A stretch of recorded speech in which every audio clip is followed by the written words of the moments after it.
Bonjour à toutes et à tous. Alors pour commencer ce tour, j'ai au préalable pris dans un jeu bleu une carte qui est en fait une carte de prédiction. Donc nous allons poser cette carte sur le tapis et nous n'y toucherons pas jusqu'à la fin du tour. Ensuite, bien entendu, on va utiliser un jeu de cartes.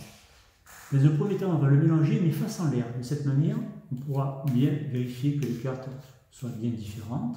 Voilà. On va bien entendu le mélanger aussi dans l'autre sens. Il faut vraiment être sûr que le jeu soit bien mélangé. On peut même faire encore un mélange hindou, comme ceci. Et pourquoi pas, une dernière fois, un mélange à la queue de ronde. Voilà, donc là, on est vraiment sûr que le jeu a bien été mélangé. Maintenant, je vais m'adresser au spectateur et je vais lui demander de sélectionner une carte au hasard dans le jeu en posant son index n'importe où. Alors, n'ayant pas de spectateur, c'est donc moi qui vais jouer ce rôle. Par exemple, je vais m'arrêter sur cette carte. Pourquoi pas? On va la sortir du jeu. Alors, on ne va pas la regarder tout de suite. On va même la mettre dans le milieu du jeu, comme ceci. Et pour mémoriser l'endroit où on a mis la carte, je vais par-dessus mettre une pièce et le reste du jeu par-dessus la pièce. De cette manière, à tout moment du tour, si on veut connaître la carte qui a été choisie par le spectateur, il suffit simplement de enlever le paquet au-dessus de la pièce et à ce moment-là, on pourra voir la carte qui a été choisie.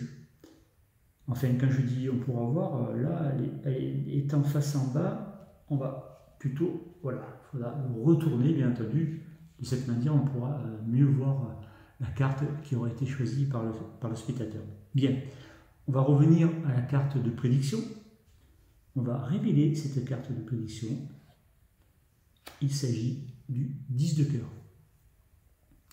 Ce serait quand même assez extraordinaire si la carte qui a été choisie par le spectateur, totalement librement dans un jeu mélangé, était aussi le 10 de cœur.